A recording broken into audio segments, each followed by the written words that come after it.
శ్రీమాత్రే నమః. శ్రీ గురుభ్యో నమః. జూన్ నెలలో ద్వాదశ రాశుల వారికి ఎలా ఉండబోతుందనే విషయాన్ని ఇప్పుడు తెలుసుకుందాం. ప్రప్రథమంగా మేషరాశి. మేషరాశి వారికి సంబంధించి భూతత్వ రాశి. అలాగే జూన్ నెలలో ప్రత్యేకంగా మనకి స్కంధ షష్ఠి వస్తుంది. కాబట్టి ఈ జూన్ నెలలో వచ్చేటువంటి స్కంధ షష్ఠి రోజున వీలైనంత వరకు కూడా కుజుడు రాష్ట్రాధిపతి కాబట్టి వీరు ఈ యొక్క కుజగ్రహానికి సంబంధించి అలాగే సుబ్రహ్మణ్యాభిషేకం చేయించడం విశేష సత్ఫలితాలు అందరికీ వర్తిస్తాయి. అలాగే గృహిణుల విషయానికి వస్తే సూర్యుడు బుధుడు లగ్నంలో ఉండడం వలన ఈ యొక్క రాశి వారికి కాస్త అధికరణ సిద్ధి, వ్యాపారంలో పురోగతి, అంటే చిన్న కారు వ్యవస్థగా మీరు చేసేటువంటి వ్యాపారాలు చాలా బాగా అభివృద్ధి చెందే అవకాశం ఉంది. విద్యార్థి దశలో ఉన్నటువంటి వారికి కూడా టీమ్ లీడింగ్ పొజిషన్స్ కానీ ఏదైనా క్లాస్ లీడర్ పొజిషన్స్ కూడా వచ్చే అవకాశం ఉంటుంది. అలాగే ఎవరైతే ఉద్యోగస్తులు ఉన్నారో వారి ఉద్యోగంలో మంచి పురోగతి సత్ఫలితాలు కూడా పొందుతారు. అలాగే ఎవరైతే వ్యాపారానికి సంబంధించి వారి వ్యాపార స్థలం ఎప్పుడూ కూడా మెండుగా ఉండాలని కోరుకుంటున్నారో వారు కూడా వ్యాపారం చాలా బాగా అభివృద్ధి చెందుతారు. అయితే ఉద్యోగస్తులు, గృహిణులు, వ్యాపారస్తులు వీరందరూ కూడా చేయవలసినటువంటి ఒక చిన్న రెమెడీ గురించి తెలుసుకుందాం. ఏమిటది అని అంటే, వీలైనంత వరకు కూడా తెల్ల ఆవాలు, ఆవు నెయ్యి, సాంబ్రాణి పొడిగా చేసిన పదార్థాన్ని కలిపి నిత్యము లేదా ప్రతి శుక్రవారం నాడు మీరు ఒక కప్పు ధూప్ కప్ లాంటిది ఒకటి వెలిగించుకొని దాంట్లో ఈ పదార్థాన్ని వేసుకొని ధూపం వేయడం వలన ప్రత్యేకమైనటువంటి సత్ఫలితాలు పొందుతారు. అలాగే ఎవరైతే సినీ రాజకీయ రంగాల్లో ఉన్నటువంటి వారు ఉన్నారో కాస్త ఆర్థికంగా పుంజుకొని దృఢంగా ఉంటారు కాబట్టి వీలైనంత వరకు కూడా అమ్మవారికి సంబంధించి చండీ హోమాన్ని కావించుకోండి. ఎందుకంటే ఈ యొక్క మేషరాశిలో ఉన్నటువంటి వారికి ఈ నెలలో చాలా విశేషమైనటువంటి నరఘోష, నరపీడితముల వల్ల ఇబ్బంది కలిగేటువంటి అవకాశాలు కనిపిస్తూ ఉన్నాయి. అలాగే వీలైనంత వరకు కూడా పగడం ఉంగరాన్ని వాళ్ళు ధరించడం, రోజు కూడా ఆరోగ్యం సమస్యలతో ఎవరైనా బాధపడుతూ ఉన్నా, కిడ్నీ రిలేటెడ్ ప్రాబ్లమ్స్లో బాధపడుతున్న వృద్ధాప్యంలో ఉన్నవారు కానీ, లేదా ఎవరైనా సరే ఏలిన నాటి శని ప్రభావం ప్రారంభ దశలో ఉన్నటువంటి వారు ఎవరైనా సరే ఉంటే గనక రెడ్ కలర్ గాజు వాటర్ బాటిల్లో ఈ పగడపు ఉంగరాన్ని కడిగి వేసుకొని దాంట్లో నీళ్లు నింపుకొని రాత్రిపూట ఉదయాన్నే ఆ నీళ్ళనే తాగండి. వీలైతే డే మొత్తం అంతా కూడా ఆ నీళ్ళని తాగండి. ఆరోగ్య సమస్యల నుండి బయటపడతారు. అలాగే కిడ్నీ రిలేటెడ్ ప్రాబ్లమ్స్ తీవ్రంగా ఈ రాశి వారికి వచ్చేటువంటి అవకాశం ఉంది. యూత్రస్ రిలేటెడ్ కానీ కిడ్నీ రిలేటెడ్ కానీ ఏమాత్రం ఇబ్బంది ఉన్నా నెగ్లెక్ట్ చేయకండి.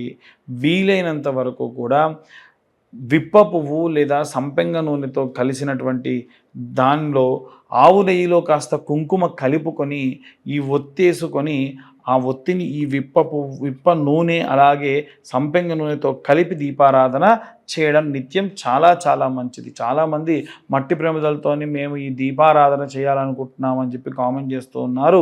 మట్టి ప్రమిదతో కనుక మీరు దీపారాధన చేస్తే అది మరుసటి రోజుకు పనికిరాదు. కాబట్టి ఇంటి ఆవలి బయట పెట్టుకోవచ్చు, ఎటువంటి సందేహం లేదు.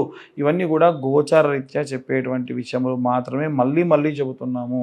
అలాగే ఎవరైనా సరే ఈ యొక్క సినీ రాజకీయ రంగాల వారులే కాకుండా రైతులు, చేతి వృత్తులు, కుల వృత్తులు చేసేటువంటి వారు కూడా చాలామంది ఉంటారు.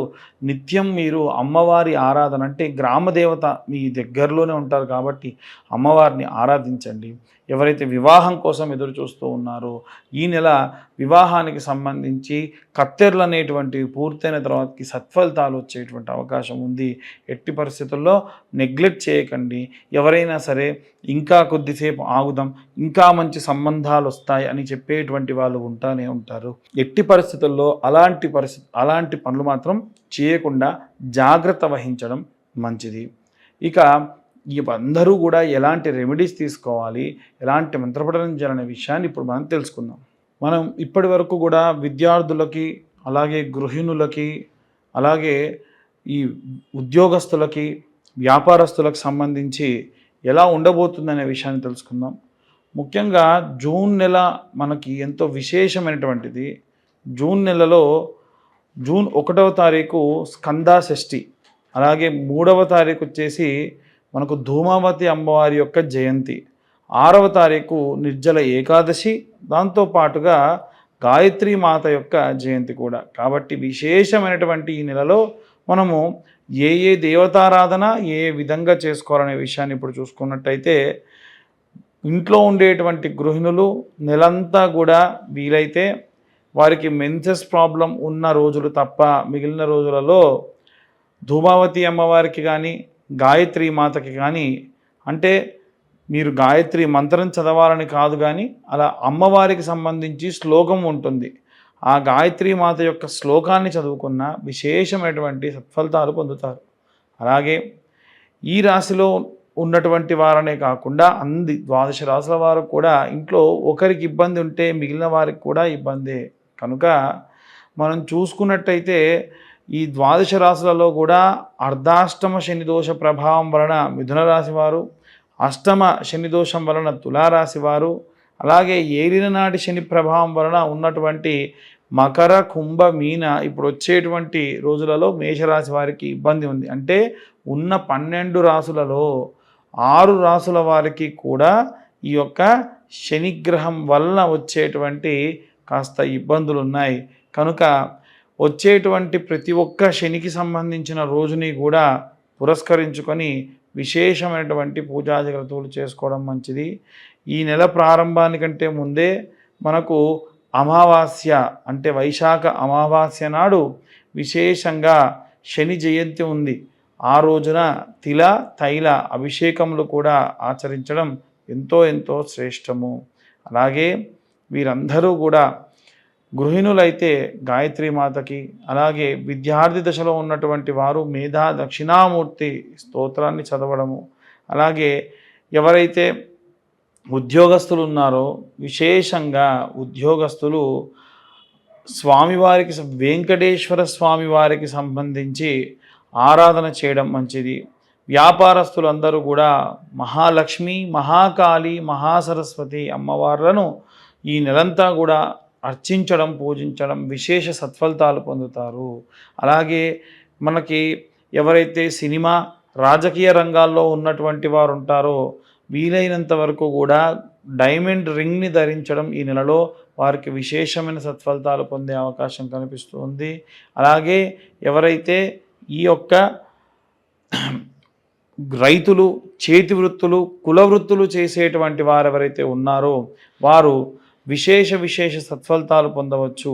భూమిని నమ్ముకొని పూజ చేస్తున్నారు కాబట్టి స్కందాషష్ఠి అంటే జూన్ 1వ తారీఖు నాడు వీలైతే కాస్త కందులు తీసుకొని మీ యొక్క భూమి సాగు జరుగుతున్న పొలం 4 మూలలా కూడా కందులు వేయడం వల్ల విశేష సత్ఫలితాలు పొందే అవకాశం ఉంది. అలాగే ఎవరైతే చేతి వృత్తులు, కులవృత్తులు చేస్తూ ఉంటారో వారి కులదేవతారాధన మరువకుండా మానకుండా పూజాధికతులు ఆచరించడం మంచిది. అలాగే ఎవరైతే విదేశాలకు ప్రయాణం అవుతూ ఉన్నారో ఆ విదేశాలకు వెళ్ళేటువంటి వాళ్ళు ప్రసన్న మహాకాళి దేవాలయంలో కుంకుమార్చన గావించి ఆ కుంకుమ వారితో అందుకొని వెళ్ళడం విశేష సత్ఫలితాలు పొందే అవకాశం ఉంది. కోర్టు గొడవలు, చికాకుల్లో ఉన్నటువంటి వారు చండీ హోమాన్ని ఆచరించడం ఎంతో మంచి సత్ఫలితాన్ని పొందుతారు. అలాగే ఎవరైతే ఈ యొక్క వేరే రాష్ట్రానికి లేదా వేరే ప్రాంతానికి వెళ్ళిపోయి అక్కడ స్థిర నివాసం ఏర్పరచుకోవాలి అనుకుంటూ ఉన్నారో వారు కూడా ఆరోగ్యానికి సంబంధించి అశ్రద్ధ చేయకుండా ప్రయాణాలు కావించడం మంచిది. పిల్లలు దగ్గర లేకుండా వృద్ధాప్యంలో ఉన్నటువంటి వారు కూడా వీలైనంత వరకు నిత్యము కాలభైరవాష్టకాన్ని చదవడం మంచి సత్ఫలితాలు పొందేటువంటి అవకాశం ఉంది. ఇవన్నీ కూడా గోచార రీత్యా చెప్పేటువంటి విషయములు మాత్రమే. పూర్తిగా మీ జాతకం విశ్లేషణతో మీకు తెలుసుకోవాలి అనుకుంటే మీ పేరు, date of birth, time, place కింద ఉన్న నెంబర్కి వాట్సాప్ చేయండి. పూర్తిగా జాతకం విశ్లేషణతో మీరు తెలుసుకోవచ్చు. ఇవన్నీ కూడా గోచార రీత్యా చెప్పేటువంటి విషయములు మాత్రమే. మాకు డేట్ ఆఫ్ బర్త్ టైం తెలియదండి అనుకున్న వారు నిర్మోహమాటంగా గోచార రీత్యా మేము చెప్పే రెమెడీస్ పాటిస్తే సరిపోతుంది. ఎవరైనా మీ డేట్ ఆఫ్ బర్త్ టైం తెలియకుండా చెబుదామని ప్రయత్నించినా నమ్మకండి, అది కరెక్ట్ కాదు. అలాగే చాలామంది గత వీడియోలో మేము చెప్పిన విధంగా ఈ యొక్క కరుంగలి మాలలు స్వామివారి యొక్క అభిషేకంలో అలాగే చండీ హోమంలో ఉంచి ఇవ్వడం జరుగుతుంది. ప్రతి సోమవారం రుద్రాభిషేకంలో ఉంచి కరుంగలి మాలలు ఇవ్వడం జరుగుతుంది. ఆసక్తి కలవారు కింద ఉన్న నెంబర్కు కాల్ చేయొచ్చు. 1116 మాత్రమే ఛార్జ్ చేయడం జరుగుతుంది. కొరియర్ ఛార్జెస్ ఎక్స్ట్రా 100 రూపీస్ ఉంటాయి. సర్వే జన సుఖినో భవంతు. స్వస్తి.